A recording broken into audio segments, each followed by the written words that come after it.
എൻ്റെ പ്രിയപ്പെട്ട സഹോദരി സഹോദരന്മാരെ, ക്രിസ്തു യേശുവിൻ്റെ ധന്യമായ നാമത്തിൽ നിങ്ങൾക്കേവർക്കും എൻ്റെ വന്ദനം.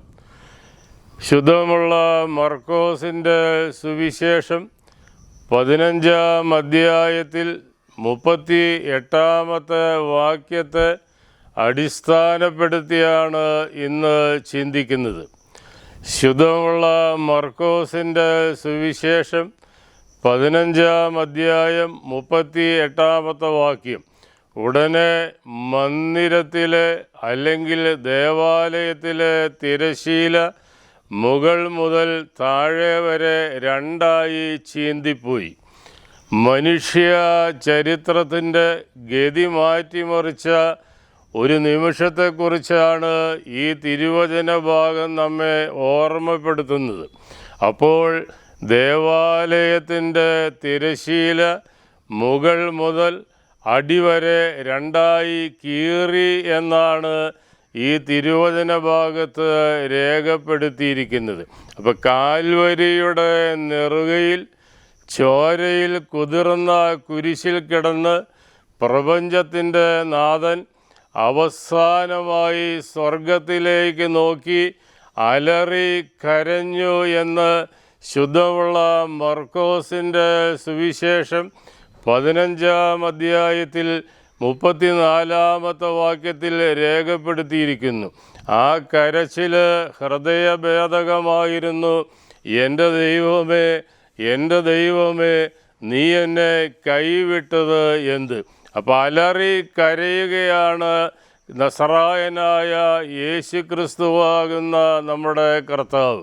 ആ വലിയ നിലവിളിക്ക് ശേഷം യേശു കുരിശിൽ കിടന്നുകൊണ്ട് മൃദുവായ സ്വരത്തിൽ പറഞ്ഞത് ഇപ്രകാരമായിരുന്നു: എല്ലാം പൂർത്തിയായി, എല്ലാം നിവർത്തിയായി എന്നാണ് കർത്താവ് പറഞ്ഞത്. അപ്പോൾ പിതാവാൻ ദൈവം തന്നെ ഭരമേൽപ്പിച്ച എല്ലാ ചുമതലകളും എല്ലാ ദൗത്യങ്ങളും വിജയകരമായി നിറവേറ്റി എന്ന ആത്മസംതൃപ്തിയോടെ കർത്താവ് പറയുകയാണ്, എല്ലാം നിവർത്തിയായി, എല്ലാം പൂർത്തിയായി.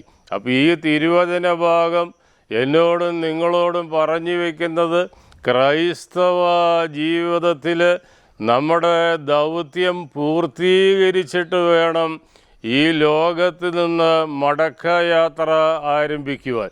അപ്പോൾ സ്വർഗത്തിലേക്ക് നോക്കി യേശു അലറി കരഞ്ഞു. ആ നിലവിളിയിൽ പാറകൾ പിളർന്നു. അതിൻ്റെ പ്രകമ്പനം വലിയ ദൂരെയല്ലാത്ത മോറിയാമലയിലെ മഹാദേവാലയത്തിൽ നൂറ്റാണ്ടുകളായി ദൈവത്തെയും മനുഷ്യനെയും വേർതിരിച്ചിരുന്ന തിരശീല അദൃശ്യമായ ഏതോ കരങ്ങളാൽ മുകളിൽ നിന്ന് താഴേക്ക് കീറി. അപ്പോൾ കാൽവരിയിൽ നിന്നും മോറിയാമലയിലേക്ക് അരമണിക്കൂർ നടക്കാനുള്ള ദൂരം മാത്രമാണുള്ളത്.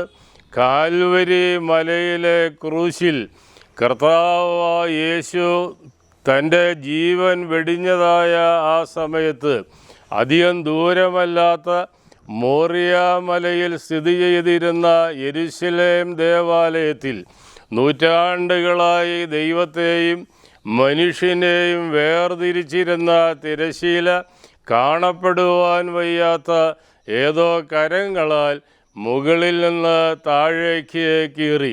അപ്പോൾ കാൽവരിയിൽ നിന്നും മോറിയാമലയിലേക്ക് അരമണിക്കൂർ നടക്കാനുള്ള ദൂരം മാത്രമാണ് ഉള്ളതെങ്കിലും ആ മഹാദേവാലയത്തിലെ തിരശീല കീറിയത് മനുഷ്യ കരങ്ങളാൽ അല്ലായിരുന്നു. തൻ്റെ പുത്രൻ്റെ മരണം കണ്ട് സഹിക്കാനാവാതെ സ്വർഗസ്ഥനായ പിതാവ് തൻ്റെ വസ്ത്രം കീറി വിലാപം അറിയിച്ച നിമിഷമായിരുന്നു ആയത്.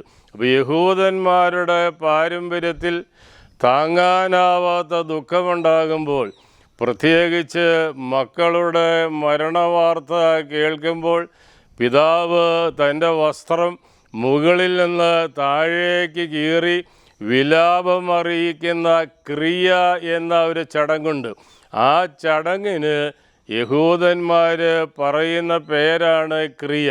ചുരുക്കി പറഞ്ഞാൽ തിരശ്ശീല കീറിയതിലൂടെ ന്യായപ്രമാണത്തിൻ്റെ മൂടുപടം നീങ്ങി, ന്യായപ്രമാണത്തിൻ്റെ മൂടുപടം നീങ്ങിയതിലൂടെ ഓരോ വിശ്വാസിക്കും ദൈവത്തിൻ്റെ അതിവിശുദ്ധമായ സ്ഥലത്തേക്ക് നേരിട്ട് പ്രവേശിക്കുവാനുള്ള വഴിയാണ് തെളിഞ്ഞത്. ഓരോ വിശുദ്ധ കുർബാനയിലും മദ്ബഹായിലെ തിരശ്ശീല നീങ്ങുമ്പോൾ നാം കാണുന്നത് കാൽവറിയിലെ ആ മഹാസംഭവത്തിൻ്റെ തുടർച്ചയാണ് എന്ന സത്യം ഓർക്കേണ്ടിയിരിക്കുന്നു. ആ സത്യം ഞാനും നിങ്ങളും ഓർക്കുമെങ്കിൽ പകയുടെയും പാപത്തിൻ്റെയും തിരശ്ശീലകൾ ഈ പാതിനോമ്പ് കഴിഞ്ഞ് 36-ാം ഞായറാഴ്ചയിലേക്ക് പ്രവേശിക്കുകയും തുടർന്ന് ഹാശ ആഴ്ചയിലേക്ക് പ്രവേശിക്കുവാൻ മാനസികമായി ഒരുങ്ങി നിൽക്കുന്ന നമുക്ക് സാധ്യമാകണം. അപ്പോൾ നമ്മുടെ ജീവിതത്തിൽ നിന്ന് പകയുടെയും പാപത്തിൻ്റെയും തിരശ്ശീലകൾ നമുക്ക് കീറിക്കളയുവാൻ സഭ നമുക്ക് നൽകിയിരിക്കുന്ന ഏറ്റവും വലിയ ഉപാധിയാണ്, നിബന്ധനയാണ് സത്യ കുംഭസാരം നടത്തുക എന്നത്. ഈ വലിയ നോമ്പിൻ്റെ സമാപനത്തോടനുബന്ധിച്ചെങ്കിലും ഹാശ ആഴ്ചയ്ക്ക് മുമ്പായി ആ മുടിയനായ പുത്രൻ തിരിച്ചു വന്നതുപോലെ, അപ്പാ ഞാൻ സ്വർഗത്തോടും നിനക്കും വിരോധമായി പാപം ചെയ്തിരിക്കുന്നു, ഇനി നിൻ്റെ മകനെന്ന് വിളിക്കപ്പെടുവാൻ ഞാൻ യോഗ്യനല്ല എന്ന് പറഞ്ഞുകൊണ്ട് പാപബോധത്തോടുകൂടി ഒരു തിരിച്ചുവരവിന് വേണ്ടി ഒരുങ്ങുവാനുള്ള വലിയ ആഹ്വാനമാണ് ശുദ്ധമുള്ള മർക്കോസിൻ്റെ സുവിശേഷം 15-ാം അധ്യായം 38-ാം വാക്യവും 34-ാം വാക്യവും, ശുദ്ധമുള്ള യോഹന്നാൻ്റെ സുവിശേഷം 19-ാം അധ്യായം 30-ാമത്തെ വാക്യവും നമുക്ക് നൽകുന്നതെന്ന് ഹൃദയത്തിൻ്റെ ഭാഷയിൽ നിങ്ങളെ ഓർമ്മപ്പെടുത്തി എൻ്റെ വാക്കുകളെ നിർത്തുന്നു. ദൈവം നിങ്ങളെ അനുഗ്രഹിക്കട്ടെ.